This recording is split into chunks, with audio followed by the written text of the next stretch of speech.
It's Bobby the Moving Broker. Okay, so today I want to talk about how I allow fear to cause me to end my moving company and literally just pretty much shut my moving company down, and the uh, the consequences that I had to suffer because of that. Now, you know, a few years before I even started my moving company, I worked with a moving company, and I did that for probably about several months. And then after that, I walked away from that. And fast forward a few years down the road, I ended up working for ended up working for a garbage company, and I went from driving being a part of a garbage truck to actually start driving the recyclables truck. And that year was one of the most brutal summers in history, right? There were record numbers of heat waves, and it was just really harsh that summer. And to make matters worse, the recycling truck that I drove, all the recycling trucks, the exhaust was positioned a certain way that the minute you step out of the truck, it hits you.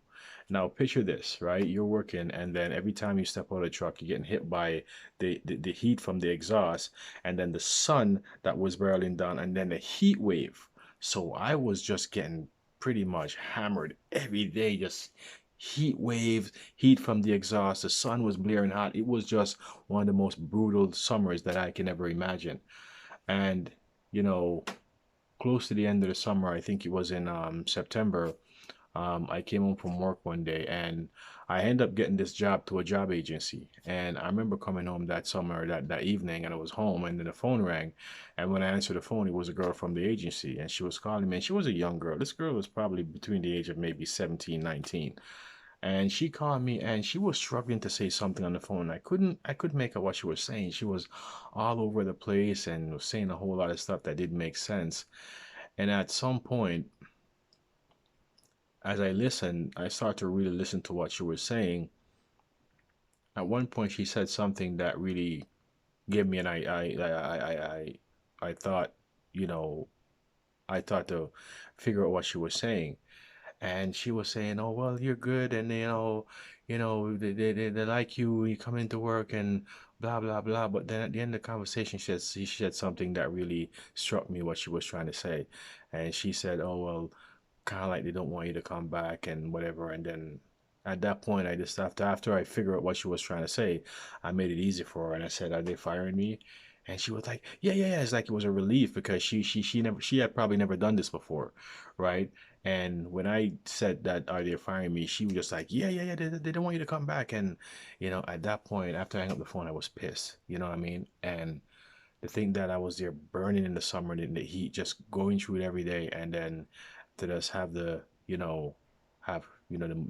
agency call me and tell me that they let me go, which they don't have to tell you. I mean, this is how companies get to screw people over by going to a job agency because that way they can use you and then discard you, right? So yeah, she after that I was really pissed off. I was really angry.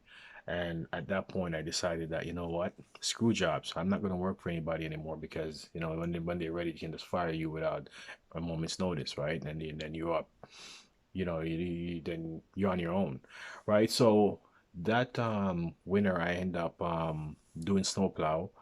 And when I did it, I saved up some money from the snowplow. And then the following spring, I ended up, you know, my girlfriend father had a cube van, and I at that point decided, I'm going to go into moving.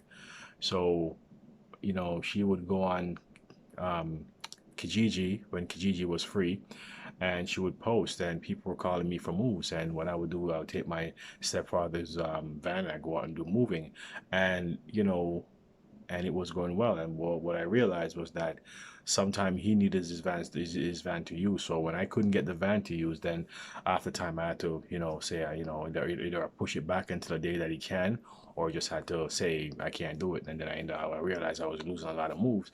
So I went to him and I said, "Listen, I need to buy my own van. I need to do my own moving because you're using your van, and sometimes I got work that comes in the same day."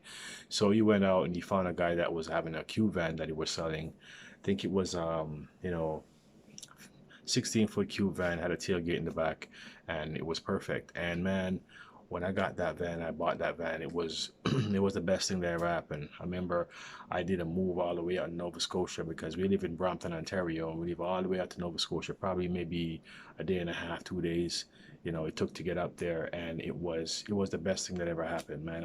It was an adventure because I'm a person, I don't like monotony. I like to feel like I'm moving, I'm doing different things. And the thing was I was doing every day, I was going somewhere different, and it was really really fun, man. I mean, for the first 2 or 3 years, it was like a dream. I mean, I could do whatever I want. It was my own company, nobody could fire me. I could work, get off early, and still had money in my pocket, and it was great. You know what I mean? It was really really fun times for me back then.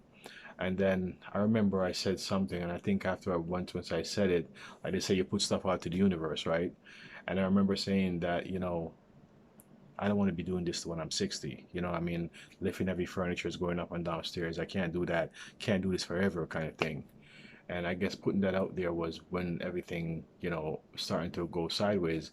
But, one of the things that how I helped contributed to that was I had a guy that I used to do delivery for, and every now and then he would throw me a bone. And I used to go up to him and say, Johnny, kind of asking him like, I have more work, man. Like, what's going on?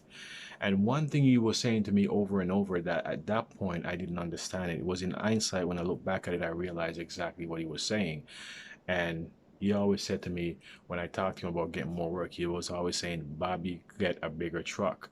And this was a guy who could help me if I need to get a bigger truck. But I let fear become part of my advisory board, and fear would literally talk me out of it. And one of the response was, well, you don't want to buy this bigger truck, and what if you don't get work because you're not getting enough work at that point, with the little truck that you do, and you take on a bigger truck, that's more responsibility. You don't want to have a big truck sitting on you, and then you can't find money to do it, and all this bullshit that my mind was conjuring up, that it literally scared me out of getting a bigger truck. And I stuck with the smaller truck, and eventually at some point my energy towards it starting to start to wane. And then what happened is eventually work starting to slow down, and it was a older truck, so stuff started to break on it. And when you're not earning enough money to make repairs, and it was becoming more and more regular, I at one point decided that I'm going to step back from it. And looking back on it, it was one of the worst decisions I ever made, because once I stepped back at it, I really literally went back to what I was doing. What I mean was, after I gave up the truck, then I went back to working jobs, and everything that happened before, it kept on happening. Went there, got fired from this job, get fired from this job, and it was literally, one of the worst decisions I ever made, right? And then fast forward a few years later, I started to go into brokering, working for a commercial company, and then going back to what started, had me started the whole moving, was to go back as a moving broker. So with the experience that I had from then to there, I end up transferring all that experience into now, where I can tell people a lot about moving, because I've been doing it for many many years.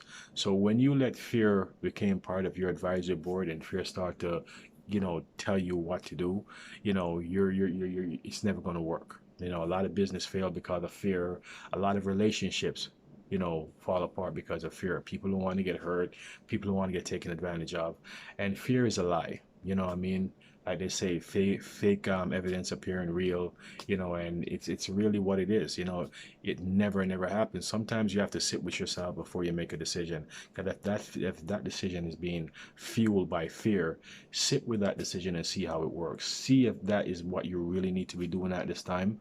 But don't make hasty decision because of fear, because fear is a lie. Fear is just there to ruin you, what I mean, or trying to keep you safe, so to speak. But you never, do not make most of your decision based on fear, because it will not end well. And for me, stepping away from my moving company, it didn't end well, and it was just a lesson for me back then to know that, you don't walk away from something that you create. You figure out how to make it work and make it work, because, I've never done business before. And so that was my first spin at going on doing a business. So, what I've learned what I've learned from then is, sometimes, things are going well, not going well. You make tweaks, you make adjustments, sit with it, ask yourself if this is what you want to do. And then that's when you make your decision at that point.